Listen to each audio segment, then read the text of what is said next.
আসসালামু আলাইকুম দর্শক, আজকে একটু গুরুত্বপূর্ণ সংবাদ পরিবেশন করছি।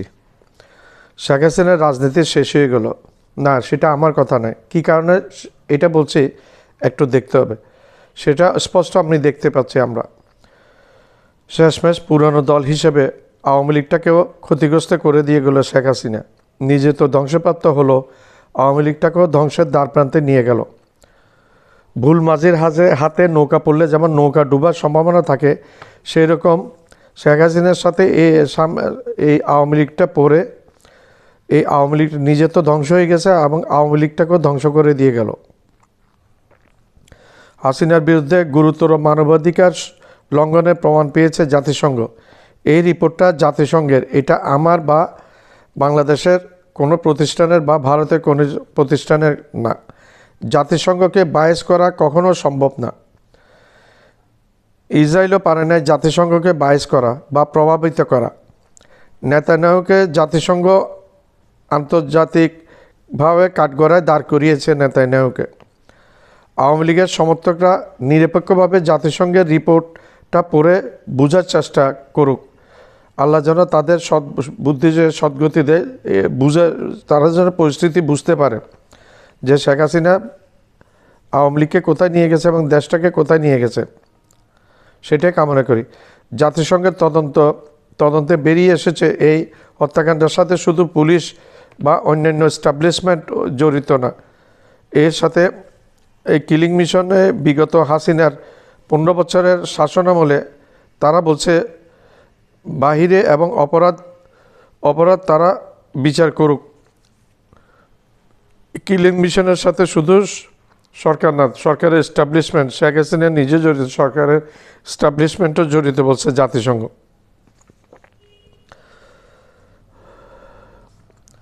আবার জাতিসংঘ এটা বলতে একটা নিরপেক্ষ নির্বাচনের মাধ্যমে রাজনৈতিক সব দলে অংশগ্রহণ করা জরুরি।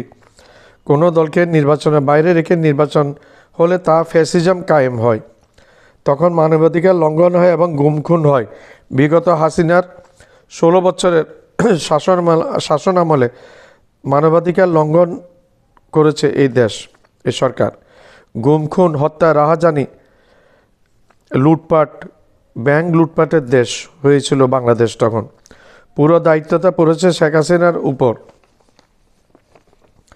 ভারতের উচিত জাতিসংঘের এই রিপোর্টটা ভালোভাবে পড়ে দেখা এবং তারা যে অন্যায়ভাবে পলাতক আওয়ামী লীগ নেতাদেরকে, যারা গুম খুনের সাথে জড়িত এবং অর্থ আত্মসাতের সাথে জড়িত, ফ্যাসিজমের সাথে জড়িত এবং ফ্যাসিস্ট হাসিনাকেও তাদের দেশে ভারত আশ্রয় দিয়ে সেটা ভারত একটা অপরাধ করেছে।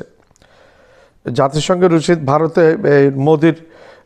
ভারতের এবং মোদির উপরও একটা রিপোর্ট পেশ করা যে মোদি অপরাধীকে রেখে দিয়েছে এবং বাংলাদেশের কোর্টের আইন অনুযায়ী, কোর্টের ডিমান্ড অনুযায়ী বাংলাদেশ সরকার তাকে ফেরত চেয়েছে, কিন্তু সে এখনও ফেরত দেয়নি, ভারত সরকার বা মোদি। তাই মোদির ব্যাপারেও একটা বিবৃতি দেওয়া উচিত জাতিসংঘ বলে মনে করি। হাসিনার বিরুদ্ধে জাতিসংঘ মানবাধিকার বিষয়ক হাইকমিশন 114 পৃষ্ঠার প্রতিবেদন প্রকাশ করেছে হাসিনার বিরুদ্ধে। জাতিসংঘের তথ্য অনুসন্ধানী দল আওয়ামী লীগের শীর্ষ নেতৃবৃন্দের বিরুদ্ধে গুরুতর মানবাধিকার লঙ্ঘনের প্রমাণ পেয়েছে। স্বৈরাচারী সরকারের নিরাপত্তা সংস্থা, গোয়েন্দা বাহিনী এবং দল ও সহযোগী সংগঠনকে যুক্ত করে প্রতিবেদনে বলা হয়, বিচারে অতিরিক্ত মাত্রায় বল প্রয়োগের প্রমাণ পেয়েছে জাতিসংঘের তদন্তকারী দল। সরকার মানবাধিকার যে লঙ্ঘন করেছে তারও প্রমাণ পেয়েছে জাতিসংঘের তদন্তকারী দল। মাস্টার মাইন্ড হিসেবে উল্লেখ করেছে শেখ হাসিনা এবং তার মন্ত্রীরা এবং স্বরাষ্ট্রমন্ত্রী আসাদুজ্জামান খান কামাল এবং আরও অনেকে।